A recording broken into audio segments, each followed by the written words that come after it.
Ameerpet metro స్టేషన్లో Bharat smart service ఆధ్వర్యంలో ఇంధన పొదుపు వారోత్సవాలు నిర్వహిస్తున్నారు. ఈ కార్యక్రమంలో ఎస్పీడీసీఎల్ కమర్షియల్ డైరెక్టర్ చక్రపాణి, భారత smart services CEO Sikandar Reddy పాల్గొన్నారు. విద్యుత్ వినియోగంలో పొదుపు చర్యలు పాటించాలని చక్రపాణి సూచించారు. దేశవ్యాప్తంగా విద్యుత్ వినియోగం భారీగా పెరుగుతోందని, అలాగే వృధా కూడా ఎక్కువ అవుతుందని ఆయన పేర్కొన్నారు. విద్యుత్ ఆదాపై ప్రజల్లో అవగాహన కల్పించేందుకు వారం రోజుల పాటు అవగాహన కార్యక్రమాలు నిర్వహిస్తూ స్పిన్ అండ్ వీల్ క్విజ్ పోటీలను సైతం ఏర్పాటు చేస్తున్నామని భారత స్మార్ట్ సంస్థ నిర్వాహకులు తెలిపారు.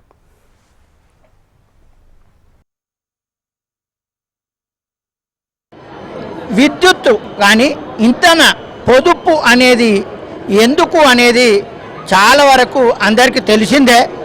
కానీ ఒక డిస్ట్రిబ్యూషన్ కంపెనీ డైరెక్టర్గా నేనేం చెప్తానంటే, ప్రతి వినియోగదారులందరికీ మీరు విద్యుత్తును ఎక్కువ వాడండి అని నేను చెప్తాను.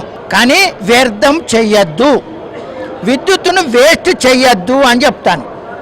ఎందుకు అంటే విద్యుత్ అనేది మన భారతదేశంలో ఆర్థిక అభివృద్ధికి, జీవన శైలికి పర్ క్యాపిటా కన్జంప్షన్ అనేది ఒక సూచిక మాదిరిగా ఉంటుంది ఏ దేశానికి కూడా.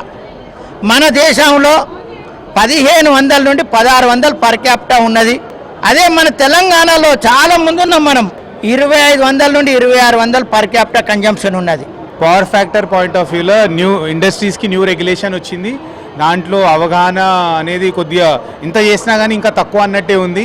సార్, నేను ఈ స్టేజ్ నుంచి చెప్తున్నాను మీకు, ఈ 1 వీక్ ప్రతి ఇండస్ట్రియల్ అసోసియేషన్ తోటి కలిసి ఎంత అయితే అంత వాళ్ళకి క్లారిటీ ఇచ్చి, ఆ రాంగ్ అజంప్షన్ ఏదైతే అనవసరంగా వస్తుంది, జస్ట్ లైక్ దట్ వస్తుంది అనే రాంగ్ అజంప్షన్ని వాళ్ళ దగ్గర నుంచి క్లారిఫై చేసి పవర్ ఫ్యాక్టర్ని ఈజీగా వాళ్ళు ఎట్లా మానిటర్ చేయగలగాలి, ఎట్లా చేసుకోవాలి, ఆ టిప్స్ తోటి, ప్రోడక్ట్స్ అండ్ సర్వీసెస్ తోటి ప్రతి ఇండస్ట్రియల్ ఏరియా, సార్ తెలంగాణ మొత్తంలో ప్రతి ఇండస్ట్రియల్ ఏరియాలో we will try to educate as many industrial organisations as much possible, sir.